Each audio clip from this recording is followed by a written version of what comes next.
오늘 함께 나누실 말씀은 누가복음 14장 7절에서 14절까지의 말씀입니다. 말씀을 읽겠습니다. 청함을 받은 사람들이 높은 자리 택함을 보시고 그들에게 비유로 말씀하여 이르시되 네가 누구에게나 혼인잔치에 청함을 받았을 때에 높은 자리에 앉지 말라. 그렇지 않으면 너보다 더 높은 사람이 청함을 받은 경우에 너와 그를 청한 자가 와서 너더러 이 사람에게 자리를 내주라 하리니 그때 내가 부끄러워 끝자리로 가게 되리라. 청함을 받았을 때 차라리 가서 끝자리에 앉으라.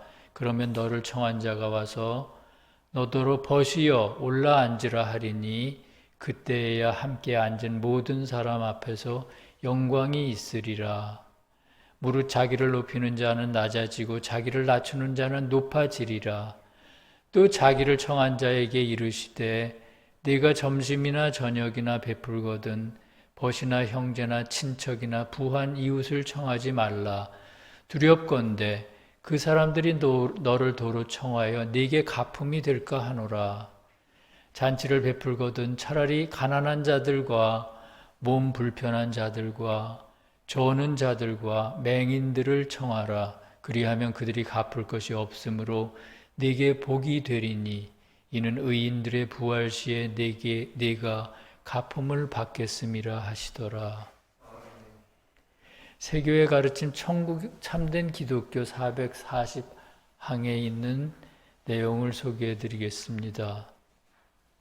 천국에 들어가는 것을 생각하는 것, 또 그런 이유로 선을 행하는 것은 보상을 목적으로 하는 것이 아니라 공로를 일에 돌리는 것입니다. 왜냐하면 이웃을 자기 자신처럼 사랑하고 하나님을 누구보다 사랑하는 사람들은 그렇게 행하고 또한 생각하기 때문입니다.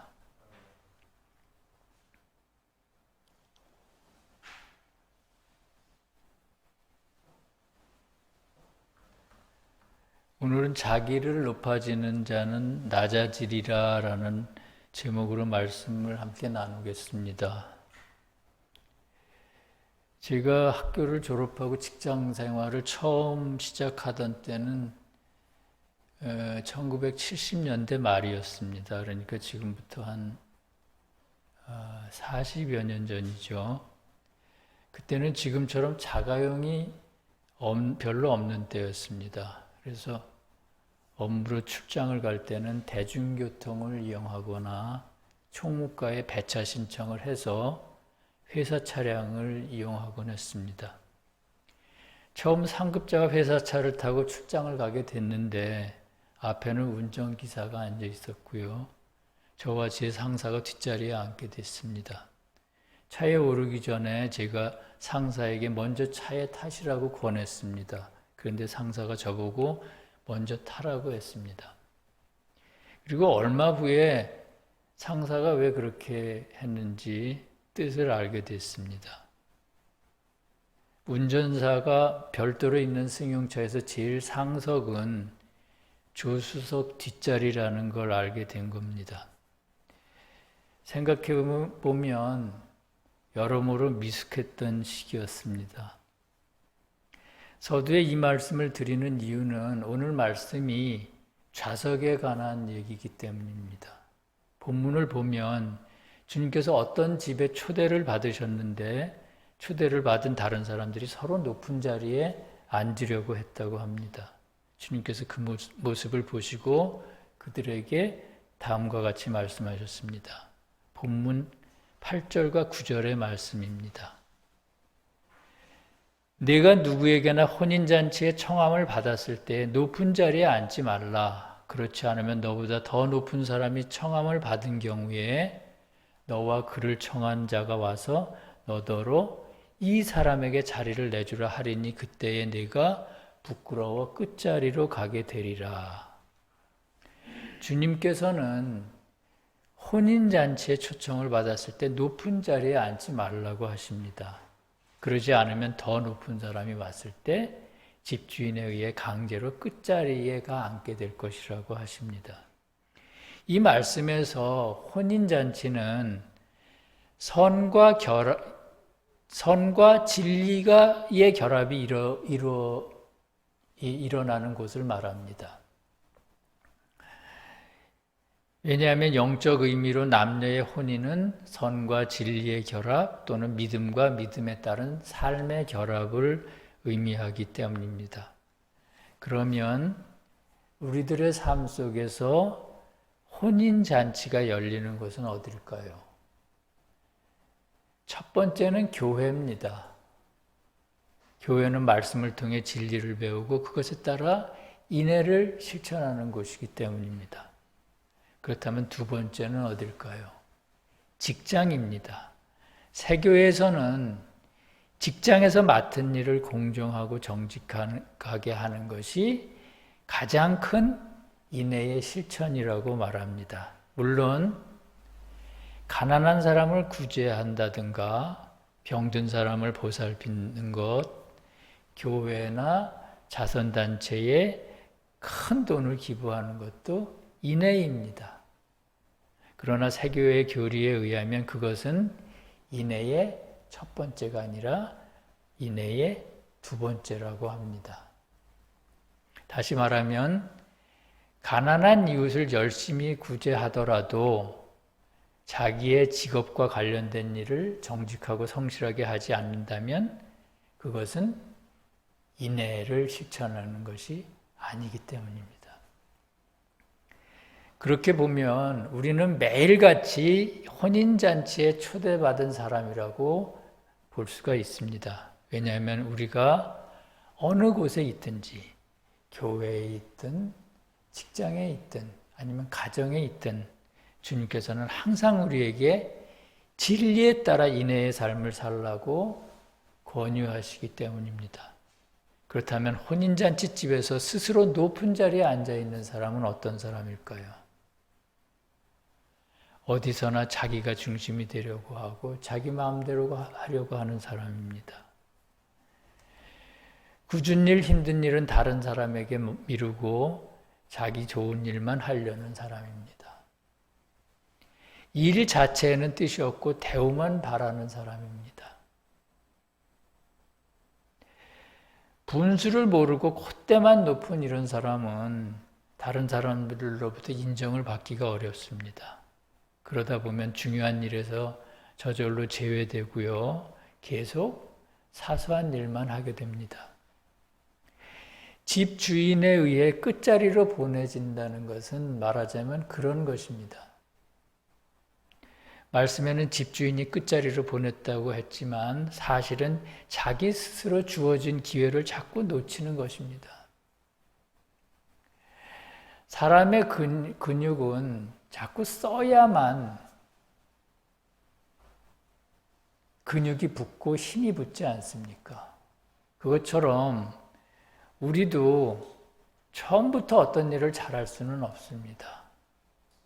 어떤 도전의식을 가지고 주어진 일을 극한까지 몰아붙이는 그런 치열한 그런 의식이 있을 때 우리의 능력은 점차 커집니다. 적당히 대충 하면 커질 수가 없습니다. 그래서 주님께서는 끝자리에 앉으라고 하셨습니다. 높은 자리에 스스로 높은 자리를 찾아서 그곳에 앉지 말라고 하세요.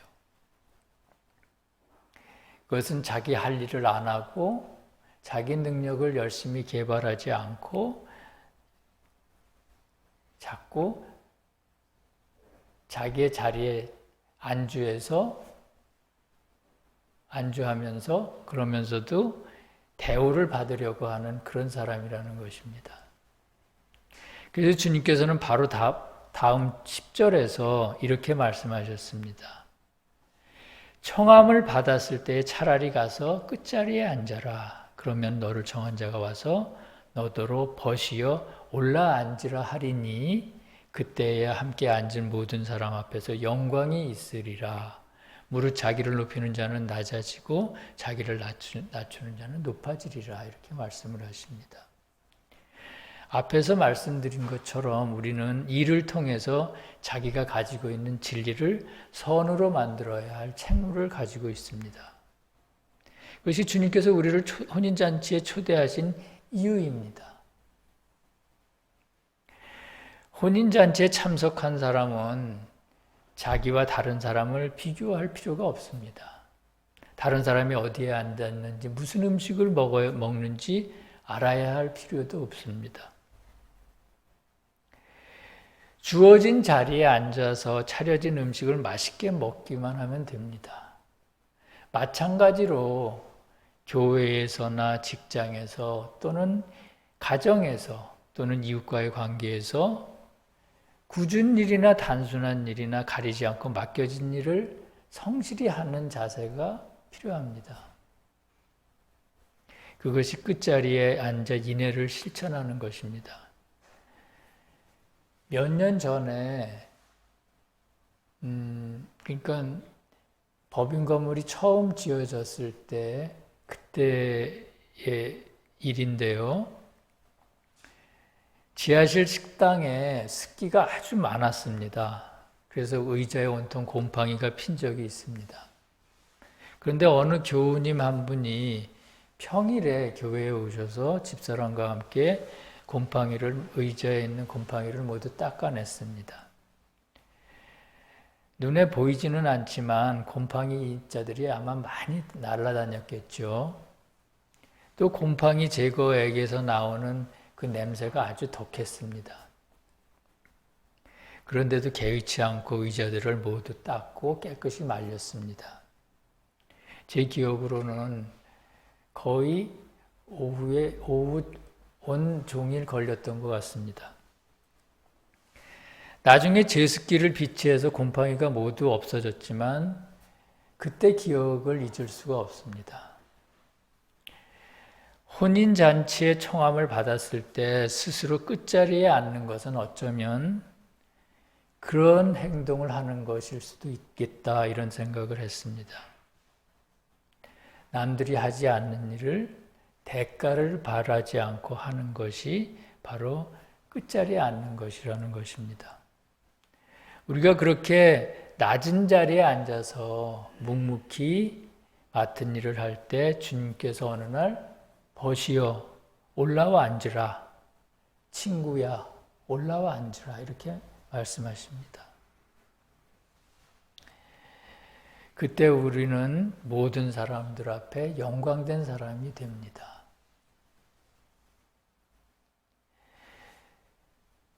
내가 영광된 사람이 되고자 하지 않을 때 주님께서 그렇게 영광된 사람으로 만들어 주십니다.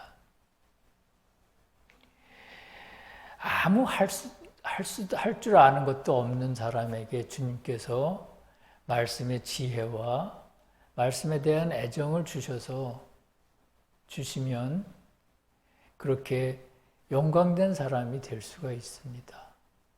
자기 능력으로 되는 것이 아닙니다.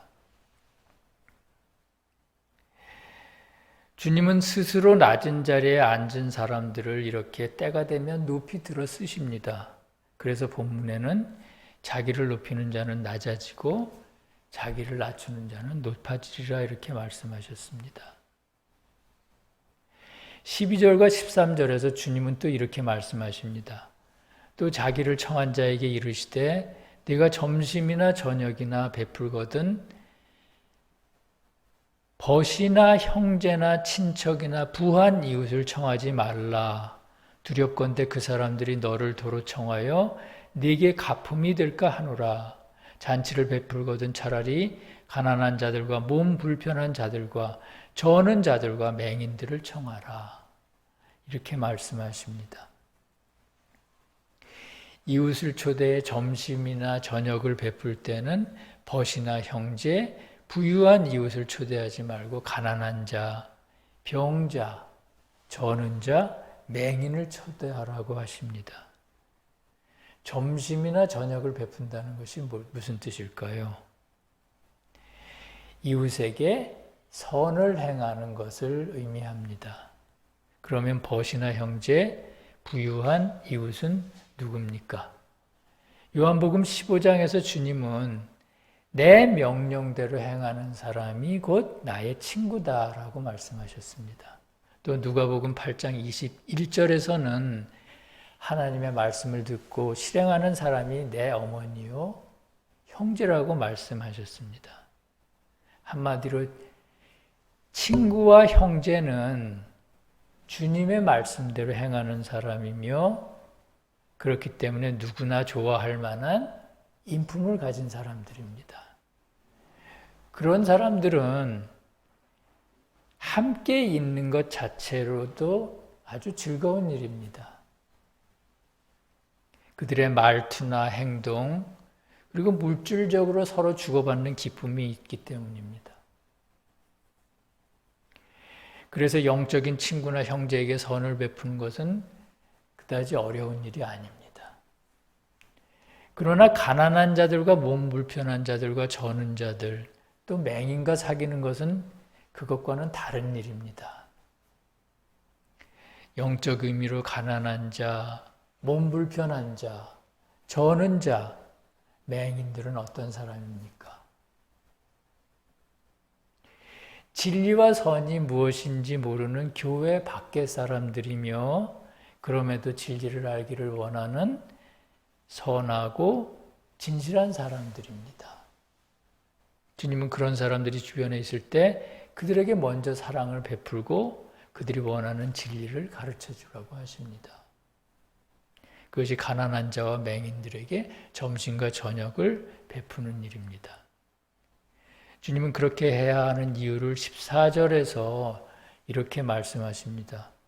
그리하면 그들이 갚을 것이 없으므로 내게 복이 되리니 이는 의인들의 부활 시에 내가 갚음을 받겠음이라 하시더라. 그동안 다른 교회에 다니는 분들과 세교회 교리에 대해 몇 번 대화를 나눈 적이 있습니다.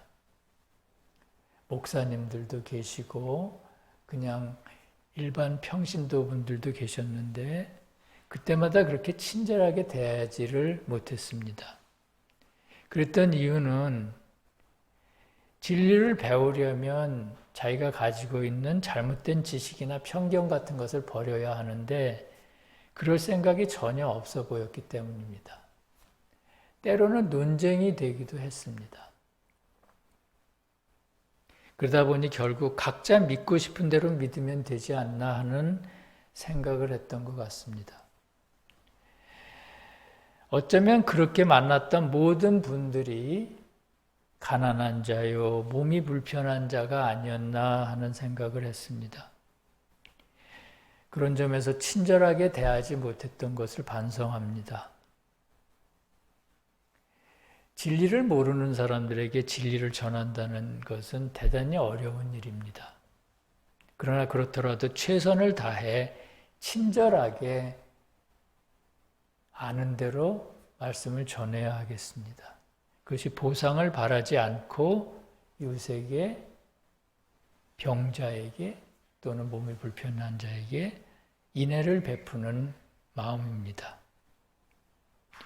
주님께서는 우리가 그렇게 할 때 복이 된다고 하시고요. 의인의 부활 시에 갚음을 받을 것이라고 말씀하셨습니다.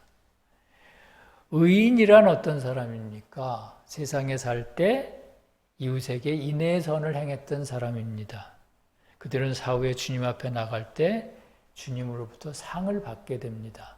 그 상이란 어떤 것입니까? 진리에 대한 무한한 애정을 주님께서 주시고요. 영적인 총명함을 주시고요. 지혜를 주십니다.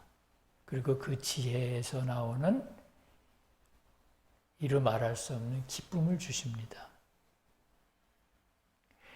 그것이 주님이 주시는, 주님께서 의인에게 주시는 상입니다. 그 지혜와 지혜에서 비롯한 기쁨이 어떤 것인지 지상에 있는 우리들은 도저히 알 수가 없습니다. 그러나 분명한 것은 세상의 재물이나 명예와는 비교할 수 없이 고귀한 것이라는 겁니다.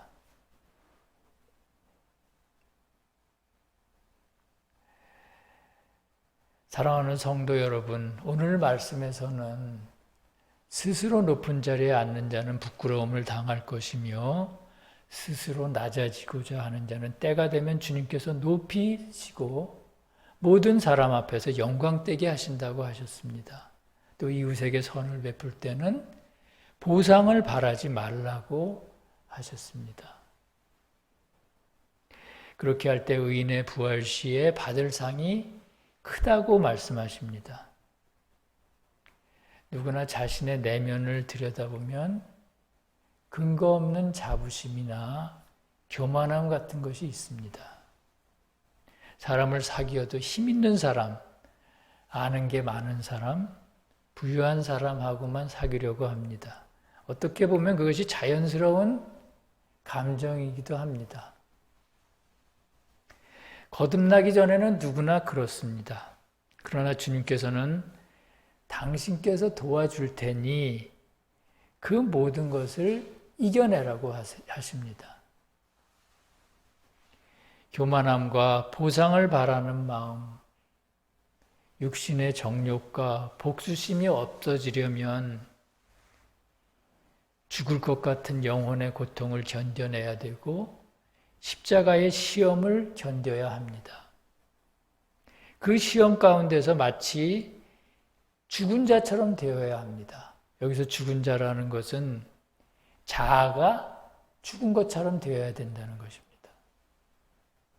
그러니 그 고통이, 그 시험의 고통이 얼마나 크겠습니까? 그러지 않으면 우리 인간의 자아는 결코 죽지가 않습니다. 그때 주님께서 우리를 의인의 부활로 거듭나게 하십니다. 그것에 대해 주님은 요한복음 12장 24절에서 한 알의 밀알이 땅에 떨어져 죽지 아니하면 한 알 그대로 있지만 죽으면 많은 열매를 맺느니라 이렇게 말씀하셨습니다. 또 요한복음 5장 21절에서는 아버지께서 죽은 자들을 일으켜 살리신 같이 아들도 자기가 원하는 자들을 살리시느니라 이렇게 말씀하십니다. 한 알의 밀알이 땅에 떨어져 죽는 것처럼 우리도 그렇게 죽어야 합니다. 그래야 많은 열매를 맺을 수 있습니다. 우리가 죽을 때, 죽은 자처럼 될 때, 그때 맺는 열매란 어떤 것입니까? 교만함을 버리는 것이고요. 보상을 바라는 마음을 버리는 것입니다. 온갖 정욕에서 벗어나는 것입니다. 낮은 자리에서 이웃을 섬기는 것입니다. 영적으로 죽은 자처럼 되는 것은 인간의 힘으로는 불가능한 일입니다. 주님께서 함께 하셔야만 비로소 가능한 일입니다. 스스로 낮은 자리를 택해 앉으며 보상을 바라지 않고 이웃을 사랑하는 그런 은혜가 서울세교회 모든 성도들과 진리를 사랑하는 모든 이웃들과 함께 하시기를 간절히 기도합니다. 오직 너희는 원수를 사랑하고 선대하며 아무것도 바라지 말고 꾸어주라. 그리하면 너희 상이 클 것이요 또 지극히 높으신 이의 아들이 되리라. 아멘. 함께 기도하시겠습니다. 사랑과 자비의 주님, 오늘도 생명의 말씀으로 저희들을 또 한 번 살려주심을 감사드립니다. 주님의 말씀을 통해 저희가 그동안 얼마나 목이 곧은 사람인지를 알았습니다. 질서를 지키지 않은 적도 있었고, 직장에서 지위가 높은 사람, 사회의 지도자들을 업신여긴 적도 많았습니다. 동료들에게 상처를 주기도 하고, 맡겨진 일에 최선을 다하지 못했던 적도 많았습니다. 그런 것이 모두 스스로 높은 자리에 앉는 일이라는 것을 주님께서 깨닫게 해주셨습니다.